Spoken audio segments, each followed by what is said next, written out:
afternoon. Yes, we have a lot to talk about in the weather department. So we already have showers. Couple thunderstorms have been out there too. For those of you in DeKalb County, we've seen at least a couple stray little lightning strikes showing up here. So let's go ahead and zoom in to those. You can see moving through DeKalb County just north of I-88 right now. We have some heavy downpours, and also we've had one lonely lightning strike. So nothing major at this time. I do think over the next couple of hours, we're going to see those heavier downpours likely increasing in coverage.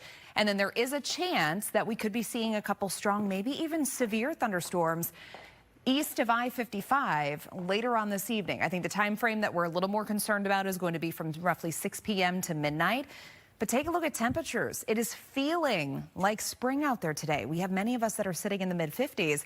It's 54 degrees at O'Hare, 55 in Gary, 54 in Valparaiso. We're at 55 in Kankakee. It's 56 in Joliet, still 43 in Waukegan as we have that flow coming in off of the water. Futurecast showing that we have these heavier downpours rolling through for the next several hours. By 7, 8 p.m. or so, again, we could be dealing with some thunderstorms rolling through, and some of those could be on the stronger side. All of this is going to come to an end. After midnight, cold front comes through, and then temperatures are going to drop pretty quickly early tomorrow morning. Those details in your full forecast coming up. All lanes are open on the Stevenson Expressway now. There was a crash early this morning. Crews shut down the northbound lanes through morning rush, kept them closed most of the afternoon, too. Police think the driver was going too fast. Car went off the road, crashed through a cement wall. The driver died. Police have not said who it was yet. Protesters back on the streets of Minneapolis today demanding accountability after an ICE officer shot and killed a 37-year-old woman there yesterday. DHS says it was self-defense, but now state investigators say they can't get access to the evidence. The DOJ says it is a matter of jurisdiction. Oliviana Calmes is in Minneapolis with more on what's happening. Oliviana? Sylvia, Terrence, there have been several protests today, one being a very rowdy one with tear gas and pepper spray deployed. Right now I'm outside a small memorial where the incident happened yesterday. They still want to know more about the FBI's probe into what happened yesterday, and they still want ICE out of Minneapolis. ICE go home! ICE go home! Border Patrol officers formed a wall outside a federal building near Minneapolis this morning. They arrested at least 4 protesters and, like I said, used tear gas and pepper spray to push them back. Their signs called the 37-year-old shooting victim, Brene Good, a hero, demanded ICE leave the city. Now, faith leaders also met today just where I'm standing and said the agent involved should face consequences. I think what was most upsetting was just the lack of accountability of the other ICE officers and just being like, oh, yep, that's normal, like nothing wrong. We want a full investigation into her death, and that we want due process and the justice process to be followed. And we demand that the Department of Homeland Security release anything that they have. The Minnesota Bureau of Criminal Apprehension put out a statement after withdrawing from the probe, saying in part the investigation would now be led solely by the FBI, and the BCA would no longer have access to the case materials, scene evidence, or investigative interviews necessary to complete a thorough and independent investigation. Now, Secretary of Homeland Security Kristi Noem saying that Minnesota's State Investigations Agency wasn't cut out of any investigation. She said they don't have jurisdiction. These policies and procedures that follow a use of force situation like this are continuing to be put in place. So this is standard operating procedure after every use of force. And Governor Tim Walz also speaking today, saying that he'll work hard to get the state to be able to be involved in the investigation to get a fair conclusion at the end. I'll send it back to you guys. All right. Thank you, Liviana.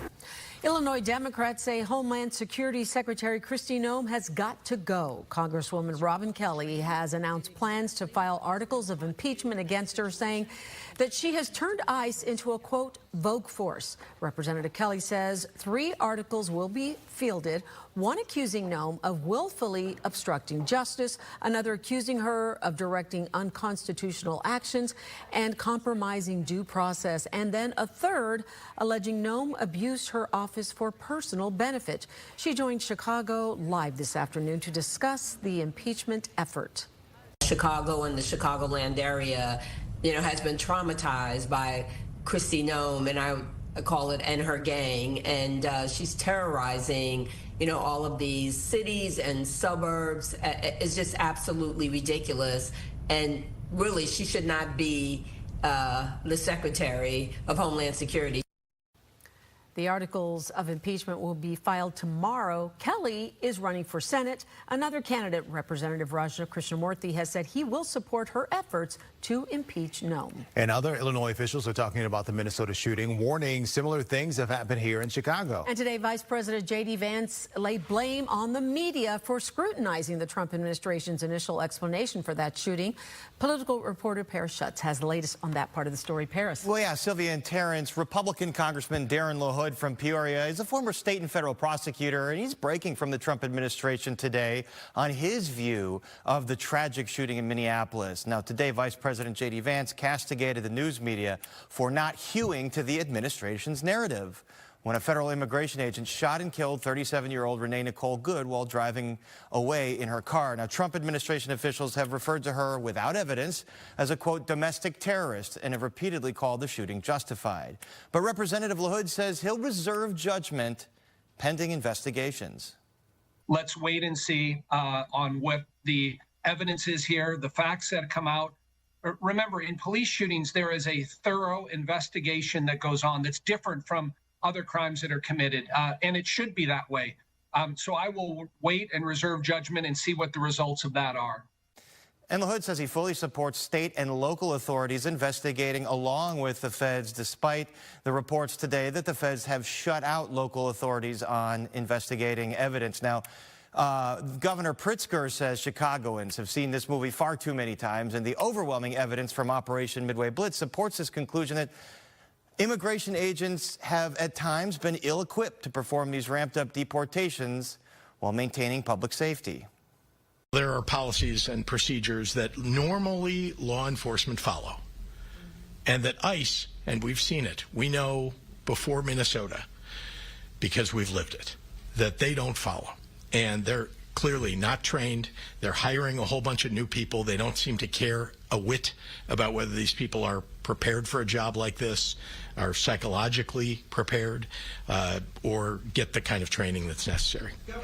We're going to have a lot more tonight at 10 on the Chicago Report, including a one-on-one with the attorney for Marimar Martinez. You might remember the woman who was shot in her car during immigration actions on the southwest side of Chicago during the summer. Terrence? All right, Paris, thank you. Former Chicago Mayor Lori Lightfoot just started something she told us about first on Fox Chicago. She wants to track alleged criminal abuse by federal immigration agents and make it public. The site is called reporticenow.com. People can report when ICE or Border Patrol agents use force. They launched this today. Already got tips, though. One of them is about the shooting of Marimar Martinez, which Paris just talked about in Brighton Park back in October. Another one is about Silverio Villegas Gonzalez. He was killed in Franklin Park back in September. Lightfoot used to be a prosecutor, as you know. She says there's no reason to let the government terrorize communities. Having this repository, not in an archive that's buried away, but that is public facing, I think will add to transparency and give people the feeling like they can actually take back control over their own lives and fight against the tyranny of a federal government that's out of control. And they'll verify everything, and before they share it, all the info, videos, photos. Important to know, they say they're hosting the site outside the U.S., and they'll protect people's identities who send tips. A federal judge has unsealed court transcripts concerning the use of force lawsuits by federal agents here in Chicago. However, those documents have not been posted for public view just yet. Border Patrol Chief Greg Bavino and federal agents are accused of using tear gas and violence during Operation Midway Blitz.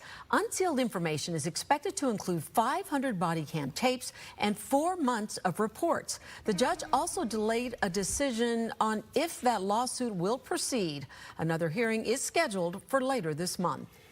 Check it out, Capitol Hill right now. They're voting on Obamacare today. Big one. House of Representatives, this could change what millions of people pay for health insurance. Remember that 6-week shutdown last fall? Well, yeah, this is the same issue. The legislation would extend billions of dollars in subsidies for another 3 years and could help lower premiums that spiked dramatically on January 1st for around 22 million Americans. So here's the deal. That bill would keep those subsidies going for 3 more years. Billions of dollars could bring down premiums for millions. Now get this though, all the Democrats and some moderate Republicans went around the speaker to get this vote, but it might die in the Senate if they don't change some stuff. What's the problem? Republicans want to make sure those plans don't pay for abortions. They say that breaks the Hyde Amendment. If we can jump that hurdle and have the Hyde protection, we have a bill with the kind of reforms we need that I think could get bipartisan support from both sides. And they're trying to move fast because Congress needs to pass another spending bill by the end of the month, or we get another shutdown. The Senate advances a resolution that would limit President Trump's ability to conduct further attacks against Venezuela. Democrats and 5 Republicans voted to advance the War Powers resolution on a 52-47 vote. It was a significant gesture that showed unease among some Republicans after the U.S. military seized Venezuelan President Nicolas Maduro in a surprise raid. The Trump administration is now seeking to control Venezuela's oil resources and its government. The War Powers resolution would require congressional approval for any further attacks on the South American country. This bill is expected to go to the House for a final vote. The Chicago police help ICE. A watchdog group found something in the records that doesn't add up. A new mail rule could affect your ballot, your tax return, and even more. The changes you need to make as some important deadlines are fast approaching. A Chicago theater hosts a show about mental health, why federal data makes this story harder to ignore. It looks harmless online, but one TikTok trend turned into a nightmare for a 13-year-old and her family. Up next, the dangerous challenge sending teens to burn units. The decision to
NASA canceled its first spacewalk of the year and may bring its crew back early from the International Space Station due to an onboard medical issue. NASA says the crew member is stable. The U.S., Japanese, Russian crew of 4 have been at this orbiting lab since August after launching from Florida.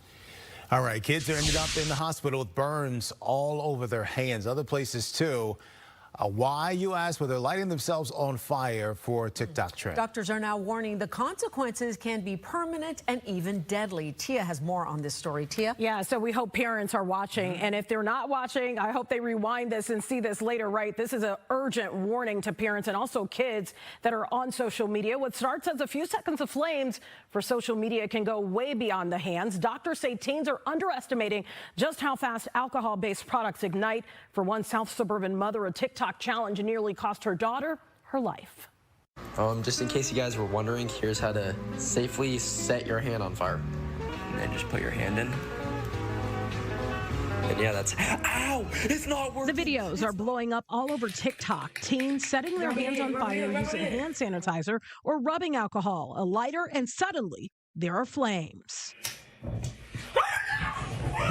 It may look like fun and games, but doctors warn the consequences can be life-changing. About 45 to 50% of her face, second-degree burn. And her hands. Her hands. This mother from the south suburbs who doesn't want to show her face shared these photos of her daughter with us. Her face burned and her hands badly injured. The 13-year-old's hands were on fire. The flames then spread to the alcohol bottle, exploded in her face, and caught part of the home on fire too. My mom called me and said that the kitchen cabinets were on fire and that my daughter had burned herself. The single mom rushed her 13-year-old daughter here to U Chicago Medicine Ingalls in Calumet City. And they explained to me that they had to wipe the skin off of her face so they would be able to apply the cream and ointment to her face. When you search online, dozens of similar stories appear. Teens seriously burned trying some of these challenges. Emergency room doctors say these injuries are becoming more common and more severe. Dr. Chris Colbert, former assistant program director at the University of Illinois, says the challenge could be fatal. You can have a rush of flame, a spread of flame that is not intended, that can extend into the face and to the eyes. For this mom, my life has changed drastically since then. She says time is ticking before someone else gets hurt, and she wants to warn other parents. I want to warn parents, and I want them to sit down with their kids to let them know that they don't have to partake in everything they see on social media. Doctors and fire officials urge parents to talk with their kids about the real dangers behind these viral challenges, especially those involving fire, chemicals, or even household products.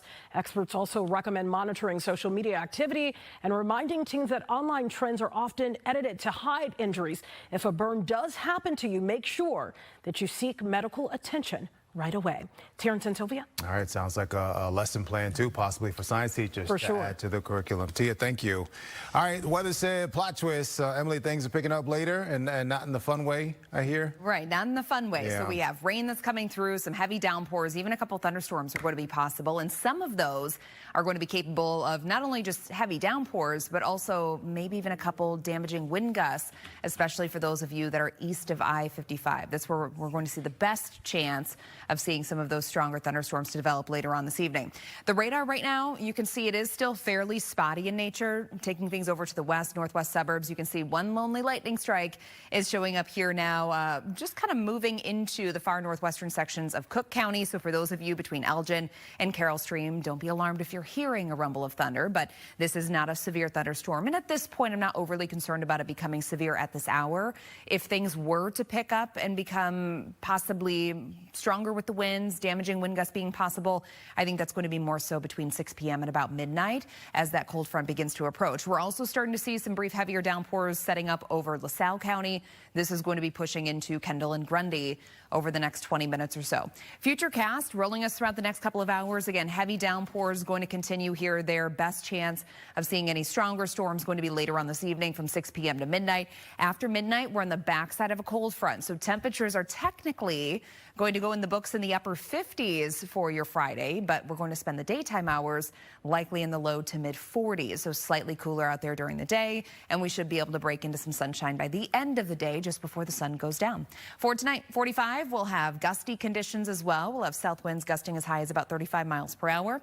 5-day forecast tomorrow, 58, but dropping into the 40s, and then for game day on Saturday, highs near 40. We're going to have a chance of rain and snow, but most of that I think is going to wrap up before that game. We'll just have a couple scattered snow showers left over by game time. Back to you. Thanks, Emily. Still ahead, a House divided how this weekend's NFC wildcard playoff game is showing one couple's true colors. A stage story about mental health, why it is landing at a time when the numbers are moving in the wrong direction. And President Trump says owning a home is out of reach for too many people. What the White House plans to do to help tackle surging housing costs. Grab my harness, the one that makes my butt look good.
The play title grabs your attention, doesn't it? Black Boys Cry. And if you're already saying, well, this wasn't written for me, the director says you're right, it was not.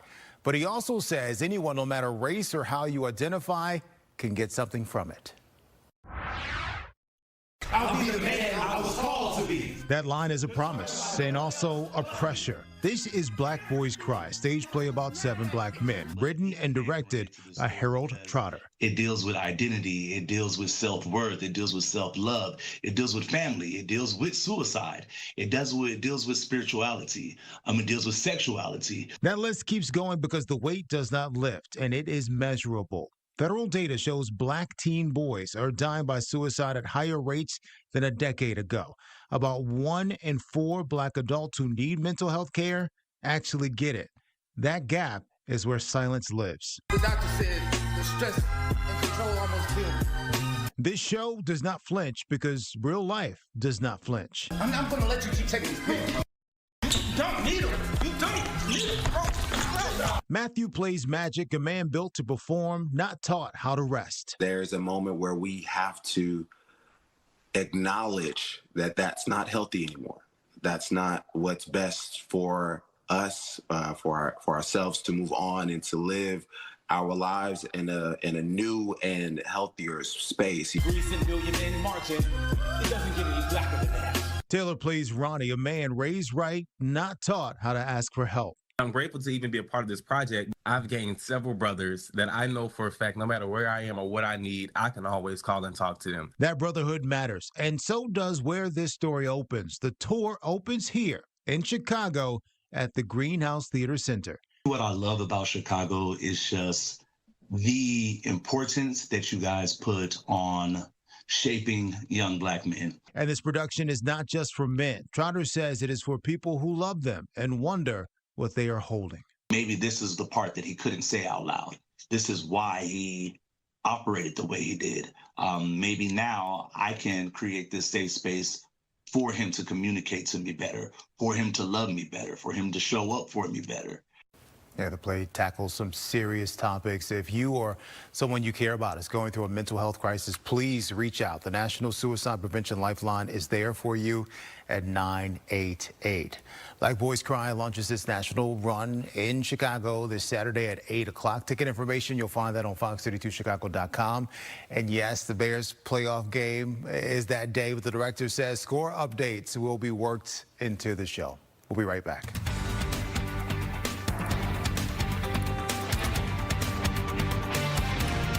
This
Right now at 4:30, they are happily married, but Aw. this weekend they're fighting for opposing teams. How a house divided is turning into a lucrative business. And could that game be a snow game? Could a winter storm be heading for Soldier Field? Emily's forecast is just ahead. But first, has CPD helped ICE? Chicago residents are being invited to voice their concerns. There's a public hearing happening in Pilsen. It's about Chicago cops, federal immigration agents, and how they work together. Leslie Moreno is live outside Thalia Hall with what you can expect and how you can take part. Leslie.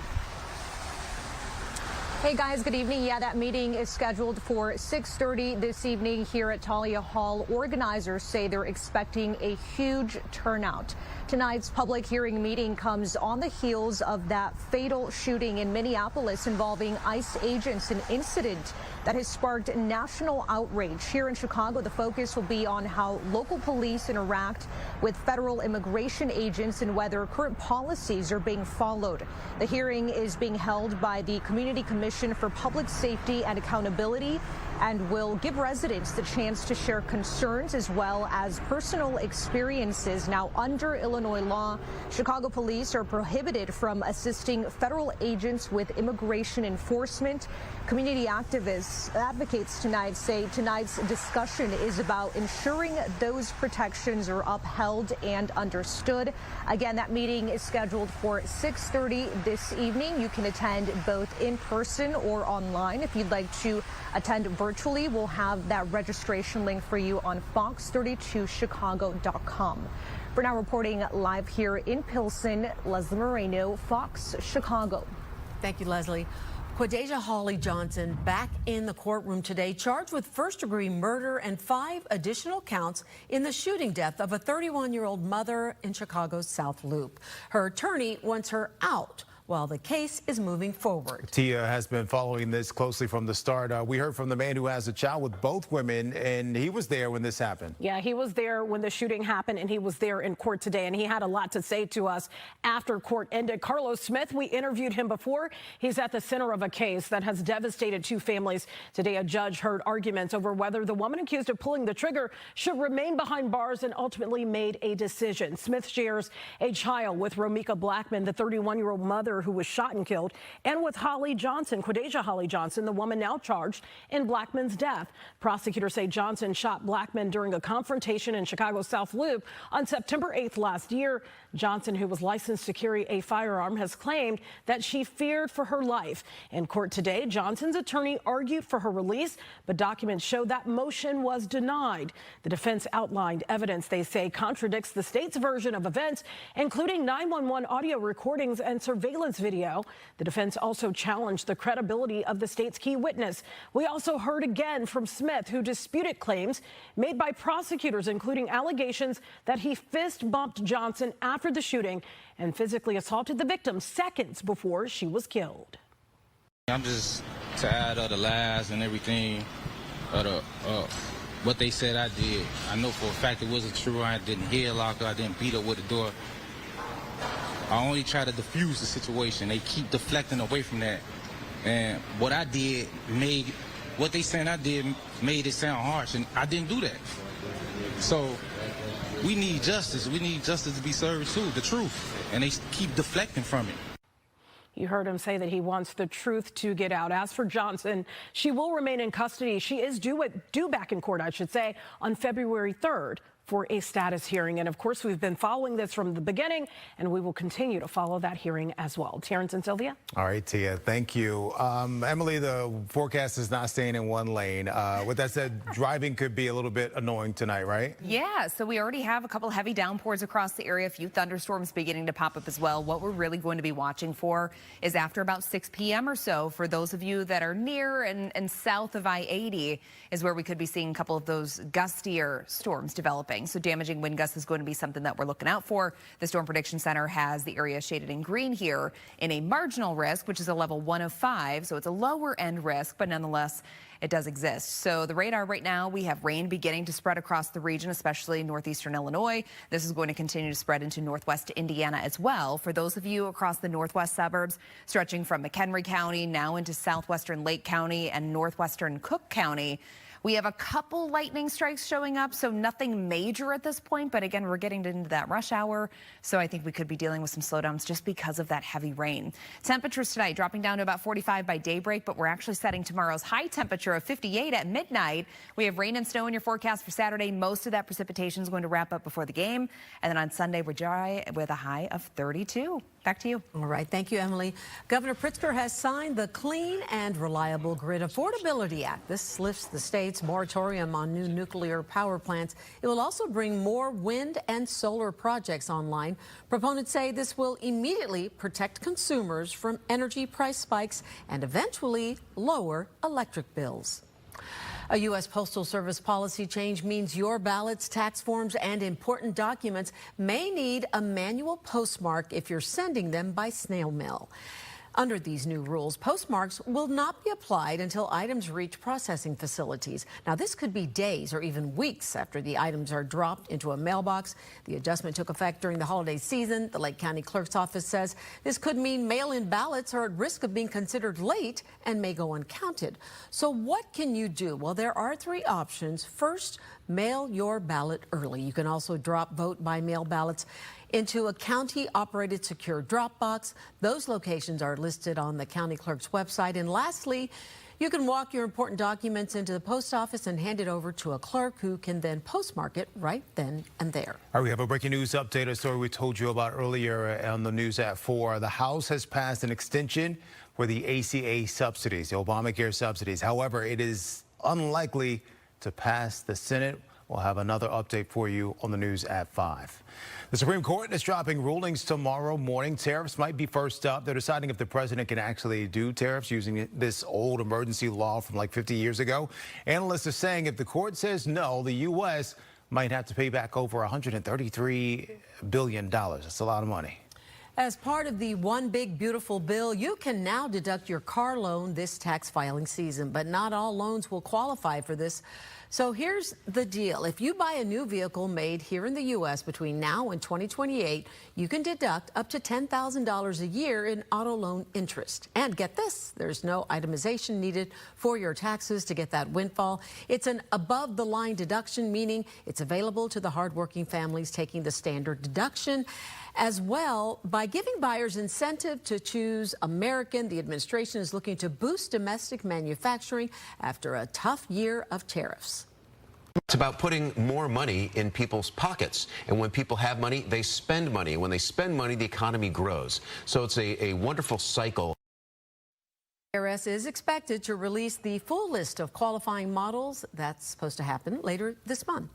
The White House is looking at ways to deal with housing costs. They're getting pretty high. The president posted on Truth Social Wednesday that he's banning big companies from buying more single-family homes. He wants Congress to make it official. His point was that people should live in homes, not corporations, and some lawmakers are backing him up. They say when big investors buy up homes, there are fewer homes for regular people. That drives prices up. It's about having too much pressure on this market. These institutional investors can find other places that can get good ROI without having to compete with ordinary average Americans trying to maybe buy that first home for their families. I would hope we could find bipartisan support for this. In the meantime, Senate Democrats had a meeting about housing costs. They said the White House needs to do more. In the time that Donald Trump has been president, foreclosures have spiked by 21%. Donald Trump's administration has just approved the merger of the two biggest real estate outfits in this country, which will further drive up the cost of buying and selling homes.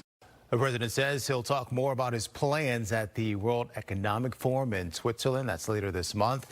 According to Crane Chicago, this might not affect Chicago much. Turns out our city is one of the smallest big city markets for investor buying, so there aren't that many big investors buying homes here anyway. The stock market was all over the place today. The Nasdaq dropped 0.44%. The big tech companies lost ground, but defense companies went up. Companies like Northrop Grumman and Lockheed Martin, General Dynamics. That's because the president wants a $1.5 trillion military budget. Overall, though, the Dow went up 270 points. The S&P barely moved, up less than 1%. Tomorrow morning, the Labor Department puts out jobs report for December. Excitement is growing ahead of this weekend's NFC wildcard matchup. And it may be causing tension for some households.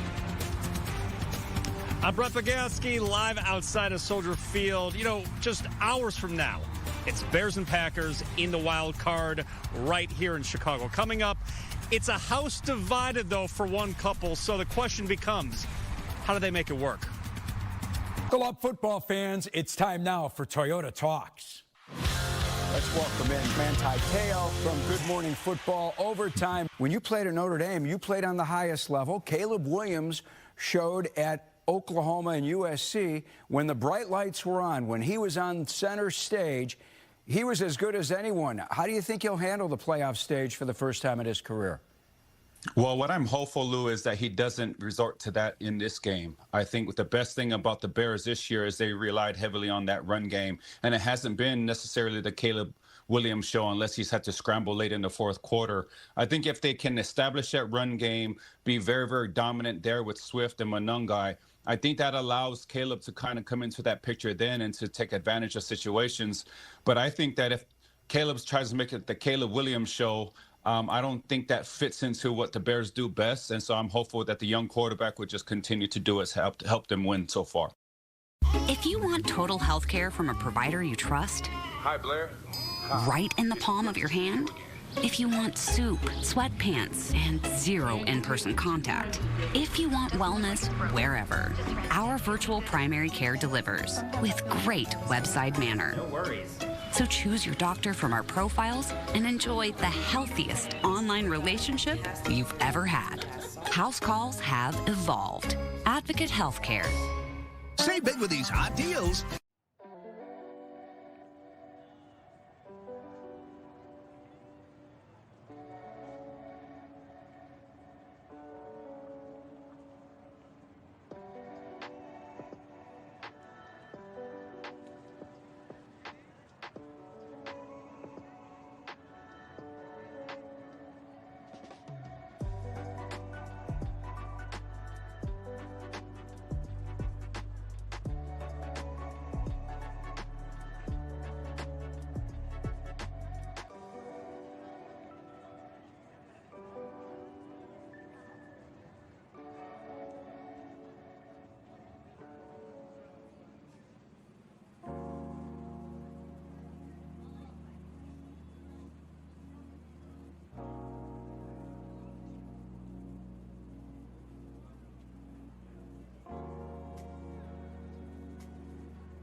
Check out Soldier Field right now. So listen, you know, the Bears-Packers wild card game is in like 2 days right here in Chicago.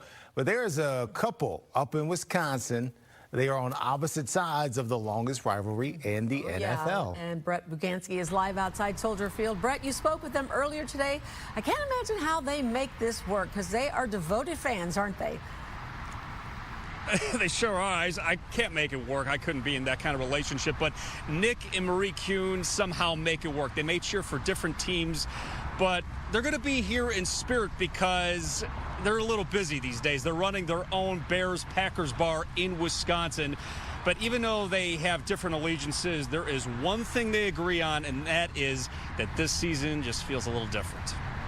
We settled on this location, Cochrane, little tiny town across the river. I see there's a little bit of Chicago and a little bit of Wisconsin here. We have fantastic hand-dipped cheese curds, but we threw in a little Chicago. We serve jardiniere. One thing we like to do is on game days for Bears-Packer games is we'll do Chicago dogs. This is Nick and Marie Kuhn, owners of the North End Pub and Grill, where you'll see both Bears and Packers stuff inside.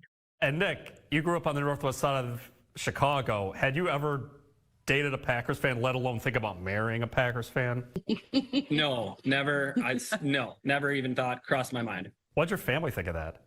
There were some questions. As cool as they thought she was, that was one of the, that was their only red flag. We got married in 2009. Right before 2010, 2011. Then we opened our business in 2010, which was also the same season of the Packers Super Bowl. That was a tough one. I was a huge Cutler fan. I was, again, one of 3 or 4 Bears fans in the area. It was pretty tough having to deal with that for the first season in business. It's always been a little bit easier to be a Packer fan. And I've said I don't really know anything different. Well, Nick, last game, we all saw the outcome here. How are you feeling after that catch from DJ Moore in the end zone? I stayed up pretty late enjoying it. It was fun. I actually left and went home at halftime because I couldn't be at the restaurant anymore. So I took myself out of here. But I did, after the game, drove over to a buddy's house. They were outside having a bonfire watching the game. I got to gloat a little bit for once. The Packers have the all-time series. Recent history has all been Packers.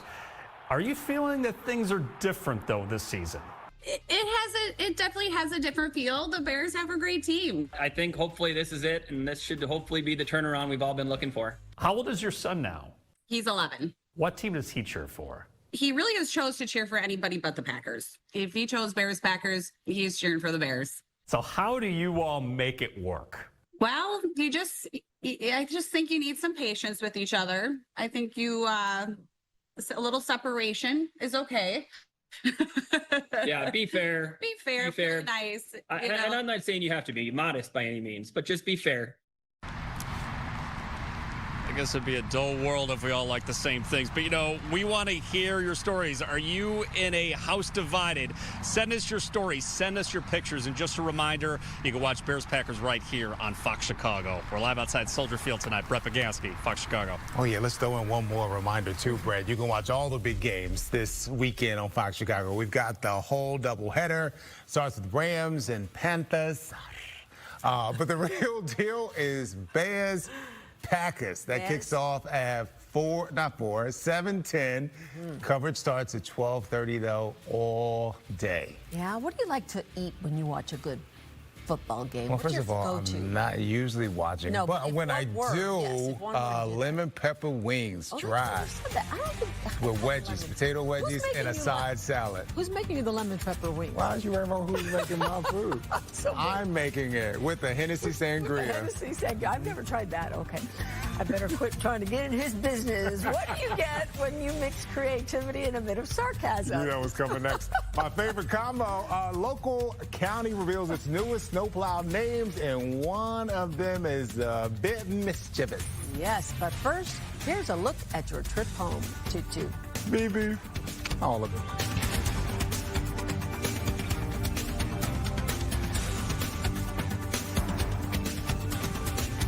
An epic show.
Claus is coming through that door. He's doing the romantic tour this spring and hit Soldier Field May 16th.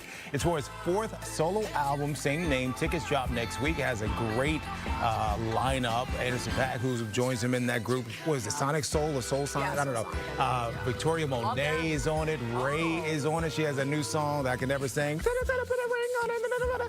And Leon Thomas is also on it as well. So I've seen him in concert twice. It's one of the best concerts. Oh, yeah, I'm going. Want to go together? Yeah, let's go. Okay, let's go. I love him. Huge fan. Sounds good. Emily, you can go. We haven't worked you in yet. Hold on now.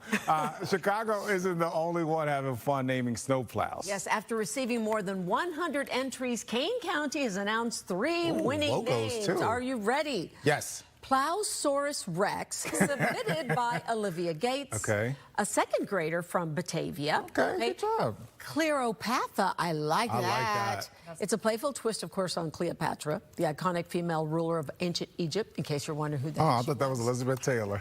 2nd grader. And Mailbox Mauler. While the name may sound a bit mischievous, KDOT officials note their crews take great care to avoid damaging any mailboxes. Did we start this and they're kind of copying us or what? I don't know. I like Cleopatra. I do too. Yeah, Cleopatra. That's Plowsaurus Rex is. I love that too because kids are obsessed with dinosaurs at that age. Okay, so Bruno's coming May 16th. You said, and what are you doing on May 16th? Oh yeah, you want to come? I'll have a baby around. I was going to ask you, when's this baby coming? I can leave her with the Hubs. I'll go to a concert. Yeah, baby's first concert. It could be baby's first concert. You know, they make those itty bitty headphones, right? Yeah. Well, sign me up. I'll take turns holding said baby. I mean, you are Uncle T. I am. You gotta live up to it. I promised to drive you to the hospital just in case things happen here. Yep. I have no car though, y'all. Right. You'll Uber. I'll drive her car. Yeah, you could be. That's true. You could drive my car or just like be my moral support in an Uber. Perfect. I love it. All right, everybody, we have rain to tell you about out there right now. We have a couple thunderstorms that have actually developed as well, and we're going to be on the lookout for any strong, maybe even severe storms here over the next few hours from 6 p.m. to about midnight. We could be seeing a couple stronger storms near and south of I-80. For right now, we have some light to moderate rain for a good chunk of northeastern Illinois. But if we zoom things into the northwest suburbs, you can see in McHenry County now beginning to lift into southern Wisconsin. And then over in the far northeastern portions of Lake County, we actually have a couple thunderstorms there. So occasionally we're seeing a few lightning strikes. But I think the bigger headache with all of this over the next few hours is that it's rush hour. So I think we're going to have a slow go out there on the roads this evening. Sliding things to the south, LaSalle County, Kendall, Grundy, over into Will, now into western Kankakee. We're starting to see that rain beginning to pick up a little bit. For the most part, it's fairly light, but again, we are going to see those heavier downpours likely increasing in coverage, and the best chance of seeing any damaging wind gusts throughout this evening and tonight going to be in this green shaded area near and south of I-80, where the Storm Prediction Center has us highlighted in a marginal risk, which, by the way, is a level 1 of 5. So it's a low-end risk, but it does exist. Futurecast taking us throughout the rest of this evening. Again, warm front comes through. Temperatures outside, by the way, we're kind of burying the lead here. It's very, very warm. A lot of us are sitting in the mid-50s. We're going to be warming into the upper 50s by about midnight. But then this cold front comes through. So going into your Friday, when you see the 7-day forecast, you're going to see a high temperature of 58 degrees tomorrow. That's where I expect to be at midnight going into Friday. But then your daytime temperatures, they're going to be running a little bit cooler. I think during the day, we're going to be in the low to mid 40s, which sounds cool, but average is 32. So we're staying above average tomorrow. And then looking ahead to your weekend, of course, there's a big game taking place on Saturday. We have the Bears-Packers game. Shortly after 7 p.m., kickoff is at 7:10 p.m., and we could be dealing with some leftover precipitation. So we've been watching the system very closely. Notice I have the clock stepped here between 7 o'clock in the morning, and that's when we start to see rain and snow beginning to work into the region. Low pressure systems going to slide to the north, and then some of these wraparound snow showers are going to be impacting us into the evening. So we could have some scattered snow showers out there, but I'm not expecting any major impacts from that. For those of you that may be enjoying the Bears game, kickoff temps going to be pretty close to 30. Then we will drop into the 20s. Wind chill temperatures are going to be dropping into the teens. Your temperatures right now sitting in the mid 50s tonight, 45 degrees. That's where I expect to be when the sun comes up tomorrow. But remember, we're actually setting your high temperature for tomorrow at midnight, right around 58 degrees. 7-day forecast, jumping ahead to this weekend, 40 degrees for your high on Saturday. We'll have that rain and snow mixture becoming all snow during the evening. And then we dry things out on Sunday. Monday, Tuesday, and Wednesday, we're heating things up a bit. We're going to be in the 40s. And then a rain snow mixture could once again be possible on Wednesday with a high of 36. We'll be right back.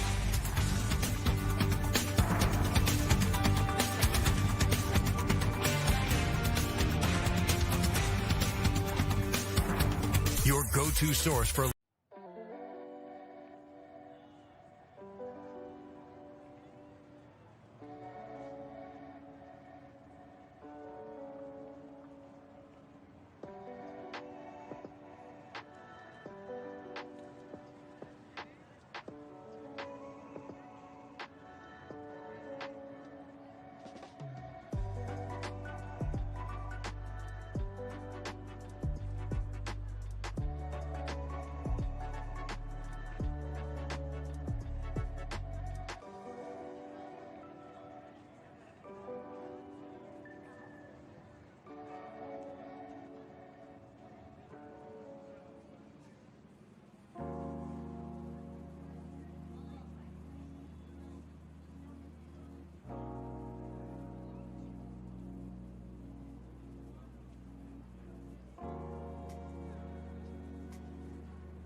Once again, the Simpsons are making headways for some predictions they made for 2026. They do this every year. They do, Yeah. right? They're Mhm. like It's obviously eerie. very good at foresight. The popular animated series is known accurately guessing the future for major events, and this year is no different. So for 2026, The Simpsons predictions focus on potential realities such as AI taking over jobs, smart homes, space travel advancements, and potential alien contact. Yeah. Other notable mentions include a super flu and fears of another world war. I'm good with aliens as long as they're like E.T. Friendly. and not like Nice. the ones from like the horror movies. Yeah, we'll have to wait and see. Well, it appears boredom can offer mental health benefits. It just depends on how you respond to it. Yeah, researchers from Texas A&M University say some start seeking out new and creative opportunities and new projects, while on the opposite side of this, others may do things like binge watching movies or drinking alcohol. Hey-o. Researchers say if you feel bored,